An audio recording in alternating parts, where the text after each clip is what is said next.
88 సంవత్సరాల జానకమ్మ మైసూర్‌లో గుండెపోటుతో మరణించారు.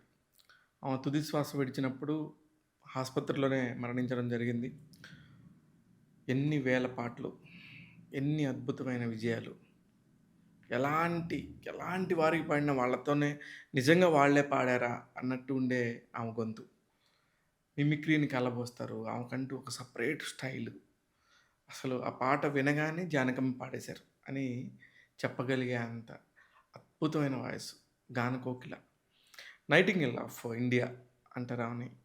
ఇంక అసలకి ఆమెకి ఎన్ని బిరుదులున్నాయో అంత మంచి అద్భుతమైన గొప్ప, గొప్ప, గొప్ప, గొప్ప సింగర్ అంటే అతిశయోక్తి కాదు. అంత గొప్ప సింగర్. ఎంతోమంది అద్భుతమైన సింగర్స్‌తో జోడీగా పాడిండ్రామె.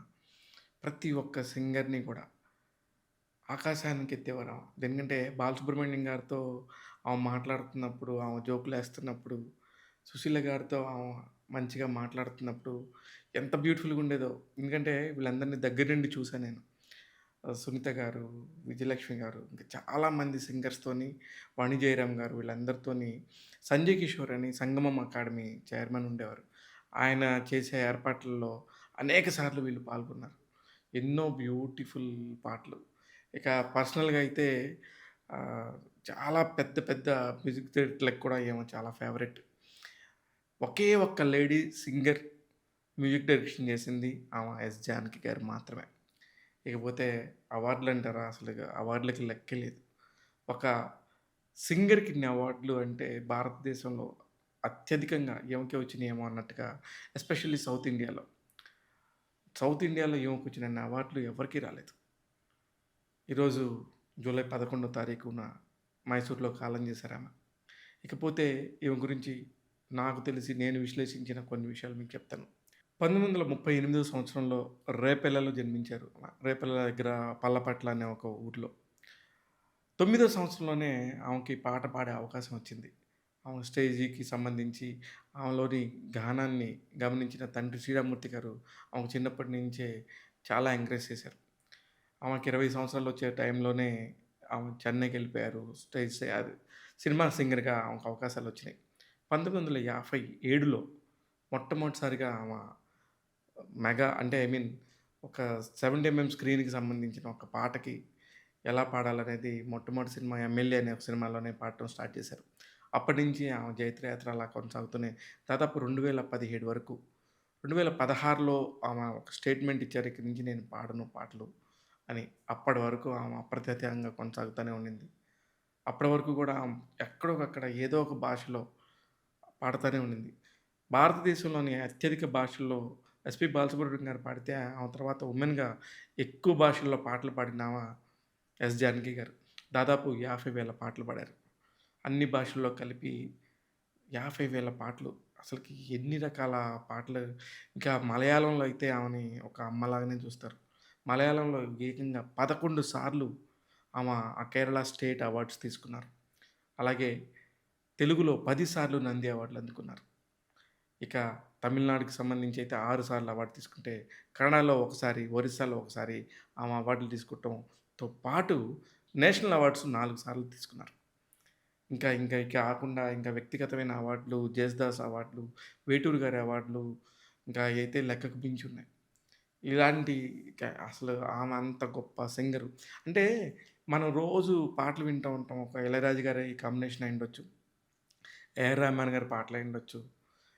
ఎవరు సంగీత దర్శకుడైనా సరే ఆమ గానం మాధుర్యంతోని ఆమె పాటలు వింటూనే ఉన్నాం మనం.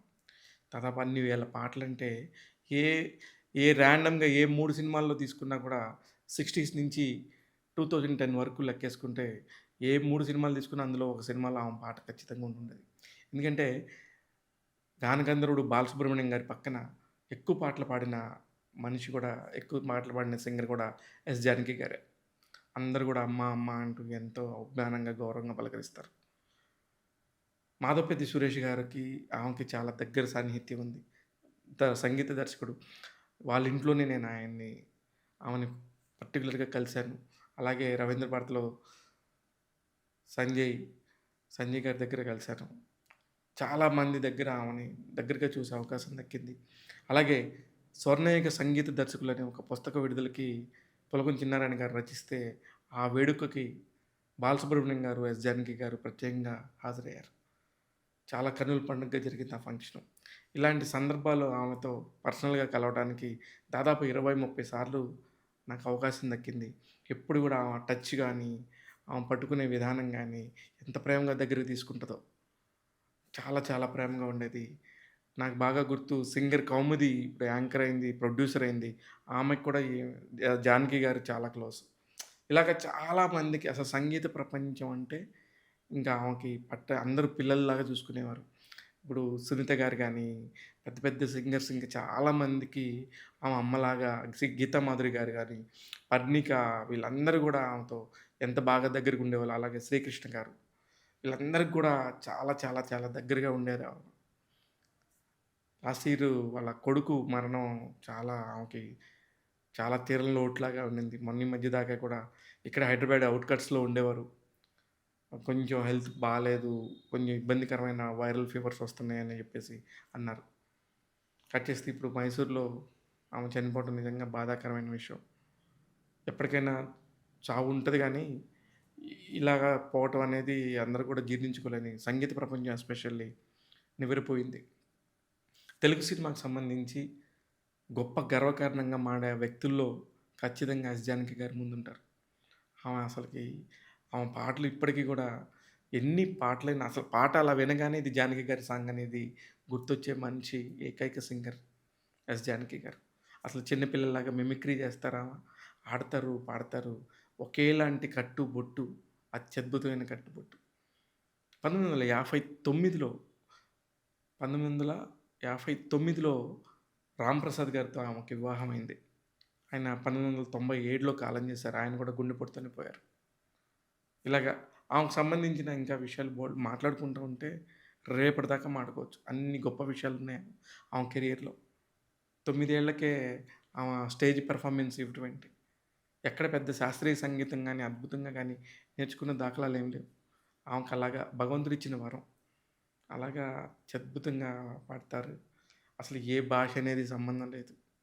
ఇక పి. సుశీల గారు, శైలజ గారు, చిత్ర గారు అందరూ గూడా అమ్మ, అమ్మ అంటూ కలవరిస్తారు ఆమెని. ఎవరితోనూ ఏ గొడవలు ఉండవు. ఏదైనా ఉంటే చిన్న చిన్న గొడవలు బాలసుబ్రహ్మణ్యం గారితోనే ఉంటాయి. ఎందుకంటే ఆయన చాలా తెలివిగా పాడేస్తారట. అందుకని ఈమె ఈమె పాడిన తర్వాత ఆయనొచ్చి మళ్ళీ పాడతానని జెప్పి ఎళ్ళిపోయేవారట రికార్డింగ్ థియేటర్స్ దగ్గర. వీళ్ళిద్దరి మధ్యలోనే నువ్వు గొప్ప అంటే నువ్వు గొప్ప అనుకునే చిన్న చిన్న పోటీతత్వం ఉండేది. అది కూడా చాలా చాలా ప్రొఫెషనల్‌గా ఉండేది తప్ప వ్యక్తిగతంగా ఎవరి మీద ఎవరికీ ఎటువంటి విమర్శలుండేవి కాదు. ఇంత అద్భుతమైన సింగర్‌ని కోల్పోవటం నిజంగా బాధాకరం. భారతదేశంలో ఒక వ్యక్తికి ఇచ్చే అత్యద్భుత గౌరవం, అవార్డులు ఏదైనా ఉన్నాయంటే పద్మ అవార్డ్స్. అలాంటి ఒక పద్మ అవార్డ్స్‌లోని గొప్ప అవార్డు పద్మభూషణ్ అవార్డ్‌ని ఆమె అలా అతి సున్నితంగా తిరస్కరించి నాకు అవసరం లేదు ఈ అవార్డ్ అని చెప్పేసి వెనక్కి ఇచ్చేసిన ఆమె పేరు మారుమోగిపోయింది దేశం నలుమూలల. అంటే అంటే ఆమెకేదన్నా ఒకటి నచ్చలేదు అంటే దాని మీద చాలా కఠినంగా అలా నించొని ఉండేవారు.